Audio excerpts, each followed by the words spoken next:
Super. Here we are. Awesome. How are you? I'm good, and you? I'm good. I'm good. Thank you so much. It's great to have you on. We were just speaking before that you are joining from Cape Town in South Africa, correct? Yes. Yeah. Amazing. Super. Yeah. So I'd love for you to maybe like start giving a brief introduction about you and also know a little bit about how your story and kind of like where you started within the world of crypto art and NFTs. Great. Well, I'm really lucky because my boyfriend's dad's actually a programmer, and he's very Oh, into wow. all the new technology. Um, so he told me about this site called Super A in 2018, and he said, This looks really cool. You should try this out and join it." So I applied, and back then it was very easy to get on. It wasn't like now. I think I got accepted in 3 days or less.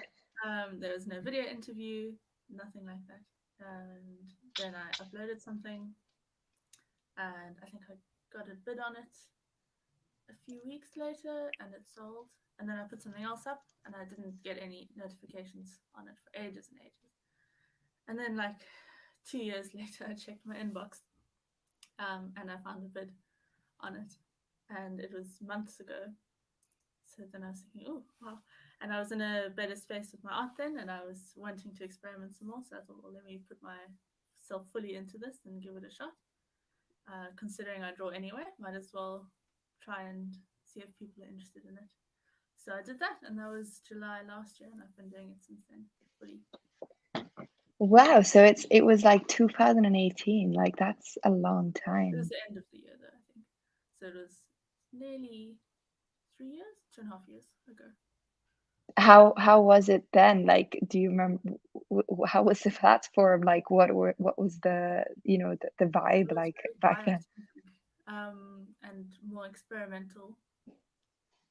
Not so much now. It's got a lot of very finished up 3D art, Hmm. um, and I think before then it was more for people who are experimenting, who are trying out something new.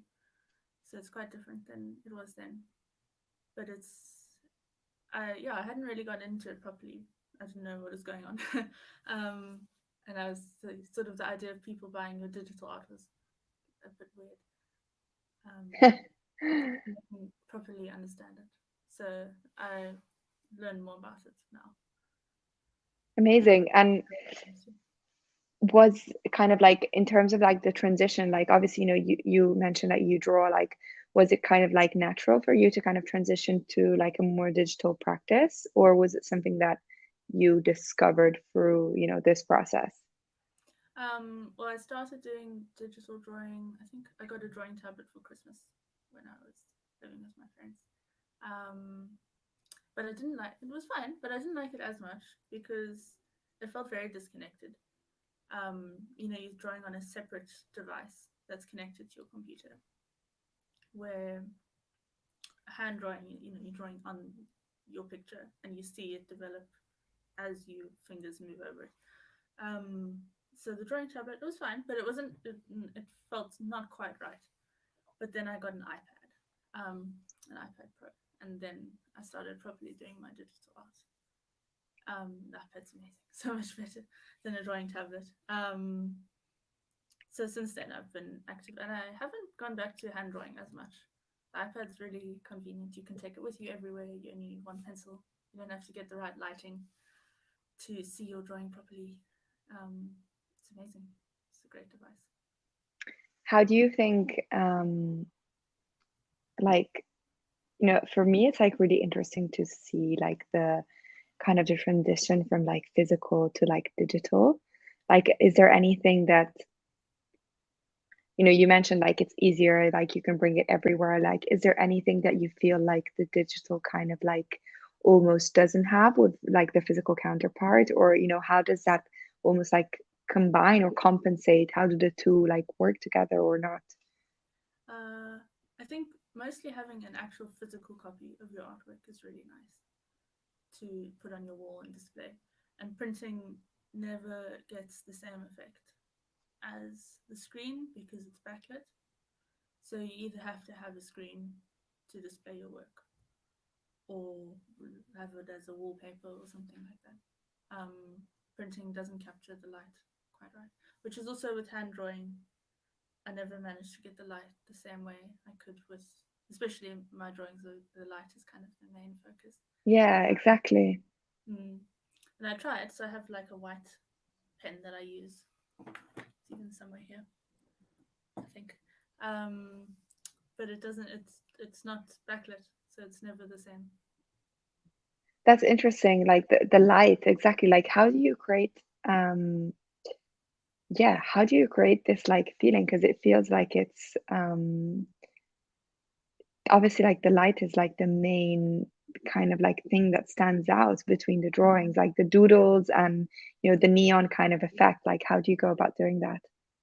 There's actually a really nice pen in Procreate. It's called a neon pen, neon brush, and it does the effect for you. So it's got Oh wow. really bright lines in the middle, and then it has darker on the edges. So it's got like an airbrush effect, but with bright in the middle. And I started using that pen for something, and now I just use it all the time. I don't even need to fiddle with it. It's perfect. Amazing. And what about like your like you have your style is pretty unique in a sense. There's like these kind of like round like lines. Like is it something that I was looking for your like a super rare profile, and it seems like it's something that you've always done like from the Mm. very beginning. How did that come about? Like what is yeah, how did it how did your like practice kind of be this essentially? I always used to do these swirly doodles with spirals and shapes, uh, and I did them even on mugs. I'd get these ceramic mug um, pins and then draw on the mugs and cook them in the oven. So I started. I've always liked the gentle, soft curling lines, and I love Van Gogh as well, so I started looking at Van Gogh more and Starry Night and all the way he's got the atmosphere from and the movement as well, just from the lines. He does kind of shorter lines, so I experimented with that more when I got the digital iPad.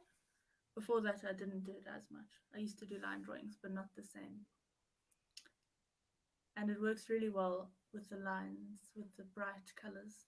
I think it works much better digitally than it would by hand. I have your super rare profile up, so I want to share it if that's okay. Yeah, of course. Um, yeah, because I think like these, I was just you were mentioning the Starry Night, which I think is this one here. Yeah. And how do you think, something that I've noticed is obviously like animations, right? Like, and I guess coming from maybe like a more kind of like physical practice, like what do you think? Is it something that you kind of like adapted for the medium, specifically like for digital art and like crypto art to add animation? How do you think that kind of complements the work? I think there's a lot more animation with digital art. It's really hard to do it by hand because you can copy and paste your layers and you can get it to move much more easily. So I started doing animation when I started with crypto art. There was lots of animation on Super 8, so I thought I don't want to stand out, so I want to try also have animation. And I did it by hand, so I don't use any programs. I just sort of slowly move and flip between the layers. So it still takes a long time, but it's really fun. Amazing. And the way that you choose, like for example, I can see the series of Cape Town, but then there's a lot of like figurative like paintings and like portraits and like animals. Like, how do you go about like, approaching like your work? Like maybe like tell us a little bit about like how you go about like every new piece or every new set series that you create. How does that happen? It's usually just a thought that occurs, or I'll find inspiration looking at photos, or I mean, Cape Town, I live here. So it's just looking at things in general life. I can't think too hard about it. Otherwise, if I try think about what I'm going to do, then I give myself a block. Um, and then I can't do anything. So I try and not think too hard about it and just relax. And then I'll think, oh, the sky looks really nice tonight. I should do something like that. Or I'll see a cute cat on Instagram and I thought, oh, I should draw the black cat. I love black cats. Amazing. And do you think it's something that, has changed throughout, like looking back maybe at your like early kind of like pieces that you've tokenized, and now like how has, your maybe like also new things that you've learned through the space and Mm. knowing about the technology, like what has how has that affected your practice? I used to do a lot of realistic portraits, which is interesting because it's so different from what I'm doing now. But now I sort of try to do more impressionism type work where I capture the mood. Um, so it's changed a lot, and I'm focusing on nature more than I used to because that's the thing I really love the most is animals and nature in general, the world. Also, people are very interesting, but I used to do people almost exclusively, and now I'm doing other things more. If you go onto my Instagram ever, you'll see my older work, and it's very different from this. So it's quite interesting to see how it's changed. And are you still are you still like working like physically? Like, are you still doing like other things apart from, NFTs, or is this, has this become I'm trying to. I'll actually have some here, but it gets distracting because I get so involved in what I'm doing that I don't really think Oh, about it as much. Let me find something. I started doing. Oh, here's a bird. oh This wow. is like my sketchbook, but most of them I don't end up using. But there's a. I like fan art for relaxing. Even I mean the Van Gogh is kind of fan art. So this is from my neighbor Totoro, Oh yeah, amazing. and I'm trying to work on it, but it's taking a very long time. And I always get. I mean, when you draw full time, you kind of get tired, and in free time, I mean, you never get tired of drawing, but sometimes if on the weekends and stuff, you want to try something different. So I usually read. So I need to do more hand drawing actually, but I haven't done it for a while. So just to like, get the timeline right, like how old were you when you started, like when you minted your first token on Azubara? I think I was 19. Okay, wow, that's amazing. And what and when you like, like when what do you think about it now? Like how, I mean, you've seen the space pretty much grow from nothing to what it is now. What do you think about that? Like, Well, what is it's so your amazing impressions on it? because when I came, nothing was happening much, and then I mostly forgot about it because I was no one was interested in my things.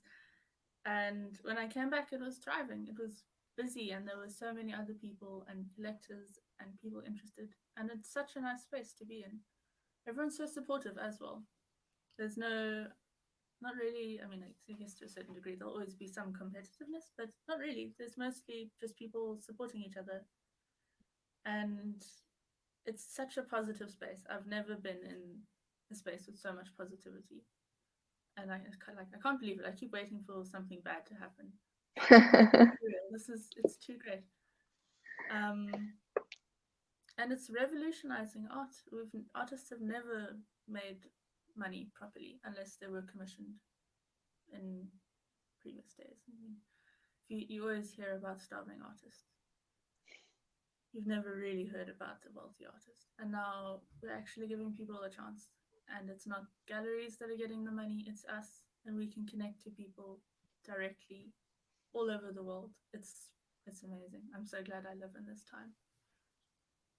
And in terms of, obviously you're in South Africa, like how is that within like the space that you're in? So is it something that you're seeing like develop around you as well, like outside of like, the metaverse that we live in? Like, is it something that it's growing within your ecosystem? It is, but very slowly. We're quite behind in terms of technology. Well, not technology, but sort of new ideas. So I've started hearing people talk about it more. And when I hear people know what I'm talking about, it's quite a shock. The other day, someone was talking to me about people. You know who he is. This is so exciting. Usually, I have to explain, especially in the area I live in. There's quite a lot of old people. So when I say I'm an artist, they're like, "Oh, what do you do?" I do crypto art. Oh, what? Take 5 minutes to explain to each person what it is, and they're just sort of like, "How nice for you." Yeah, and then I don't think they really understand, but they'll get there eventually. And when you explain it to them, what do you say? I'm curious on how Um, you define crypto art I to, say that I sell my work online for cryptocurrency, and it's like an auction or for sale where people buy it, and they're like, but why would they want to buy it? They don't have a physical thing.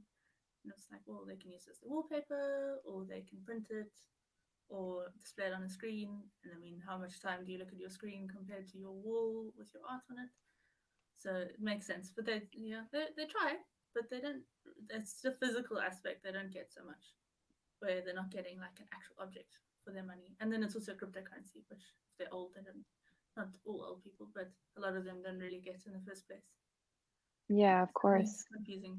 But it's nice how hard they try to understand. And I think hopefully I'm warming them up to the idea. What do you think about the physical like pieces? I think like especially now, maybe like with like more traditional art world kind of coming into the space, we hear a little bit about combining like NFTs and like physical counterpieces. Is that something that you've tried? Is it something that you think is, especially maybe like for you, essentially coming from like a drawing background? What do you think Mm. about that? I'd love to do physicals for my work. I'm trying to figure out how it would work if they resell, Yeah, because then I'm not the one sending the physical, that's someone else in charge of it. So I don't know how I'd organize that. But I am organizing or wanting to do physicals. It would be sort of a lightbox type thing so that it's still backlit. Otherwise, I lose the lighting. So I have one actually. I'm still working on it though. But amazing. I've got a prototype, and I'm hopefully gonna start doing that for my one out of ones, or probably on Super Rare, where I'll ship off a physical for the edition. I That's think it's really great. nice to combine them though, if you can. Obviously, the NFT is sort of the most important part because you can verify the artwork and the history. But it's really nice if it comes with a physical too.